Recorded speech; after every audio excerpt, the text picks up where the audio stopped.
Mayor Arya Rajendran KSRTC bus ഡ്രൈവറോട് കയർത്ത സംഭവത്തിൽ driver യേതുവിന്റെ പരാതിയിൽ കേസെടുത്ത സംസ്ഥാന മനുഷ്യാവകാശ കമ്മീഷൻ. പരാതിയിൽ അന്വേഷണം നടത്താനാണ് കമ്മീഷൻ ഉത്തരവ്. വിവരങ്ങളുമായി തിരുവനന്തപുരത്ത് നിന്നും വിനോദാണ് ചേരുന്നത്.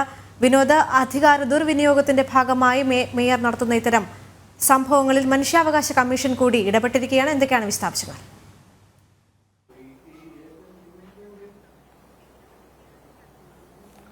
ദേവിക, ഇക്കാര്യത്തിൽ ആരെങ്കിലുമൊക്കെ ഒന്ന് ചോദിക്കണ്ടേ, എന്താ സംഭവം നടന്നത് എന്ന ഒരു അന്വേഷണമെങ്കിലും നടക്കണ്ടേ? നമ്മുടെ സംസ്ഥാനത്ത് ഒരു പോലീസ് വിഭാഗമുണ്ട്. അവിടെ പരാതി കൊടുത്തിട്ട് ആ പരാതി എടുക്കാൻ പോലും പോലീസ് ഇതുവരെയും തയ്യാറായിട്ടില്ല.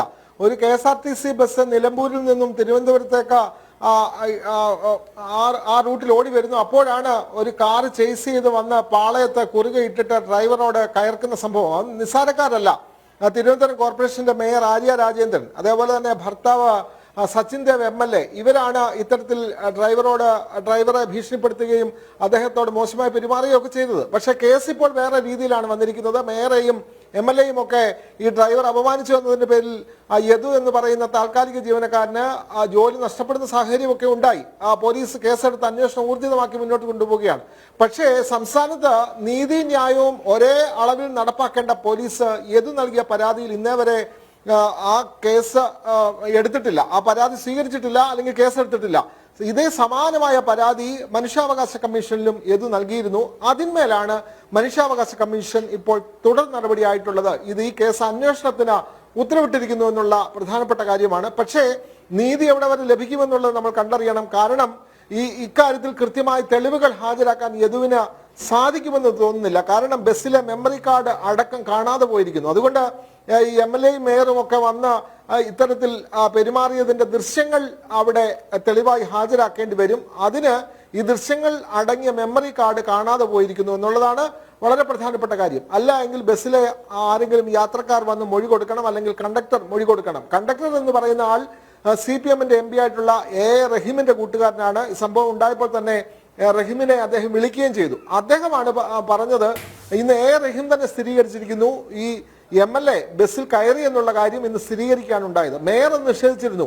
MLA തന്റെ ഭർത്താവായ MLA സച്ചിൻ ദേവ് ബസ്സിൽ കയറി ആരോടും ഒന്നും പറഞ്ഞിട്ടില്ല എന്ന് പറഞ്ഞിരുന്നു. പക്ഷേ റഹീം ഇന്ന് സ്ഥിരീകരിച്ചിരിക്കുന്നു MLA ബസ്സിൽ കയറി എന്നുള്ള കാര്യം. ആ കേസിൽ അങ്ങനെ വഴിത്തിരിവുണ്ട്. അത് മാത്രമല്ല, KSRTCയിൽ മെമ്മറി കാർഡ് നഷ്ടപ്പെട്ടതിന്മേൽ പോലീസ് കേസെടുത്തിട്ടുമുണ്ട്. എന്തായാലും ഇക്കാര്യത്തിൽ യദു നൽകിയ പരാതിയിന്മേൽ മനുഷ്യാവകാശ കമ്മീഷൻ അന്വേഷണത്തിന് ഉത്തരവിട്ടിരിക്കുന്നു എന്നുള്ളതാണ് വളരെ പ്രധാനപ്പെട്ട കാര്യം. ദേവിക. വിനോദ്, ഈ M വിൻസെന്റിന്റെയും റഹീമിന്റെയും എല്ലാം ഇന്നത്തെ പ്രതികരണം തികച്ചും ആര്യ രാജേന്ദ്രന് തിരിച്ചടിയാകാൻ തന്നെയല്ലേ സാധ്യത?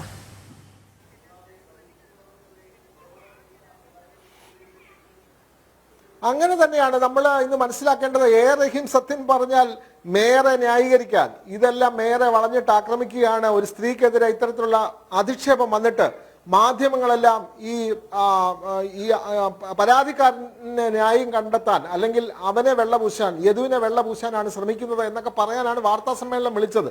DYFIയുടെ അഖിലേന്ത്യാ സെക്രട്ടറി കൂടിയാണ് അദ്ദേഹം, രാജ്യസഭ MP കൂടിയാണ്. പക്ഷെ പറഞ്ഞു വന്നപ്പോൾ മാധ്യമങ്ങൾ പറഞ്ഞു വന്ന ചില കാര്യങ്ങൾ അദ്ദേഹം സ്ഥിരീകരിക്കുകയാണ് ചെയ്തത്. അതിൽ ഒന്നാമത്തെ കാര്യം എന്ന് പറയുന്നത്, MLA ബസ്സിൽ കയറിയിട്ടേ ഇല്ല എന്നാണ് മേയർ പറഞ്ഞത്. പക്ഷെ ഇന്ന് അത് റഹീം പറഞ്ഞതോടുകൂടി അത് പൊളിഞ്ഞു. കാരണം ഇന്ന് റഹീം പറഞ്ഞു, MLA ബസ്സിൽ കയറി, ഈ ബസ്സിലെ കണ്ടക്ടർ എന്റെ കൂട്ടുകാരനാണ്, എന്നെ വിളിച്ചിരുന്നു. അത് M വിൻസെന്റ് MLA ആണ് ആദ്യം പറഞ്ഞത്. കണ്ടക്ടർ റഹീമിനെയാണ് ആദ്യം വിളിച്ചത്. പോലീസിനെയല്ലേ സത്യത്തിൽ ഈ കണ്ടക്ടർ വിളിക്കേണ്ടത്? പോലീസിനെയോ KSRTC അധികാരികളെയാണ് വിളിക്കേണ്ടത്. അത് തന്നെയാണ് വിനോദ. Mayor Arya Rajendran KSRTC bus ഡ്രൈവറോട് കയർത്ത സംഭവത്തിൽ ഡ്രൈവർ യദുവിന്റെ പരാതിയിൽ കേസ് എടുത്തിരിക്കുകയാണ് സംസ്ഥാന മനുഷ്യാവകാശ കമ്മീഷൻ. പരാതിയിൽ അന്വേഷണം നടത്താനാണ് കമ്മീഷൻ ഉത്തരവ്. വിവരങ്ങൾ നൽകുകയായിരുന്നു MK വിനോദ.